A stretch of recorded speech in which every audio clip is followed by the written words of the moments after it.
प्यारे बहनों और भाइयों, एक बार फिर से हमारे इस चैनल में आपका स्वागत है, जिसमें हम लोग नई रिलीज हुई फिल्मों के बारे में बात करते हैं, उनकी कहानी को विस्तार से बताते हैं और साथ ही उसका रिव्यू भी कर देते हैं, ताकि आप लोगों का वक्त बर्बाद ना हो और आपको ये पता चल सके कि ये फिल्म आपके देखने लायक है या नहीं। आज हम बात करने वाले हैं तेलुगु फिल्म तंडेल के बारे में, जिसमें लीड रोल में हमें नागा चैतन्य और साई पल्लवी नजर आते हैं।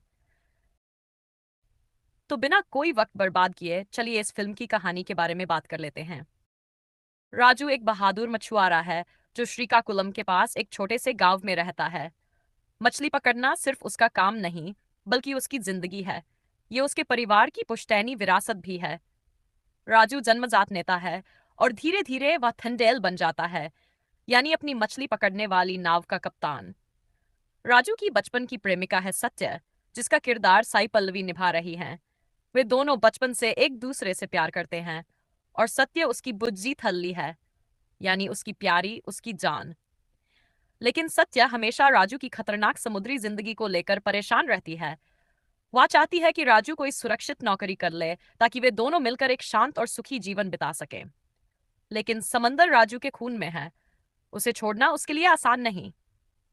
एक दिन सत्य से एक हल्की बहस के बाद राजू अपने साथियों के साथ समुद्र में मछली पकड़ने के लिए निकल पड़ता है।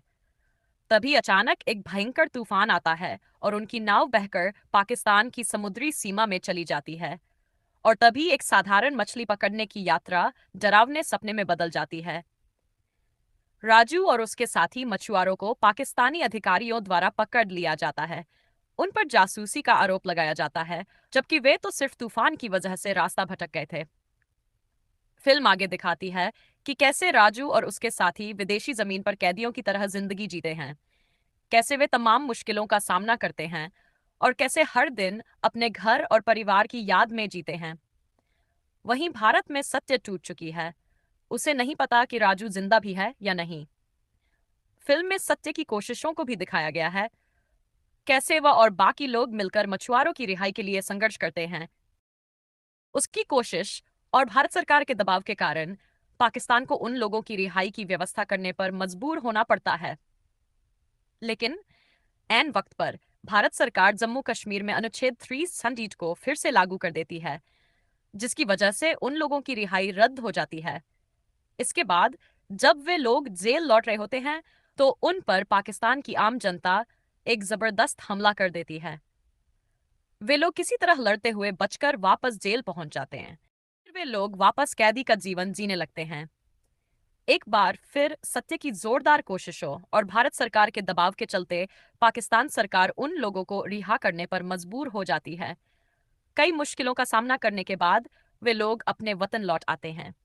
इसी तरह एक लंबी जुदाई और इंतजार के बाद सत्य और राजा फिर से एक हो जाते हैं। ये एक रोमांटिक एक्शन ड्रामा फिल्म है, जिसका पहला हाफ थोड़ा लंबा और धीमा लगता है, लेकिन दूसरे हाफ में कुछ ट्विस्ट और टर्न्स देखने को मिलते हैं।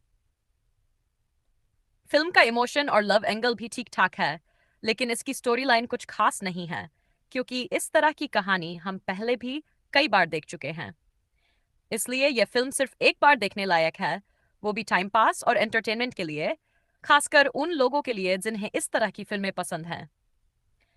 मैं इस फिल्म को 5 में से 2.5 स्टार दूंगा।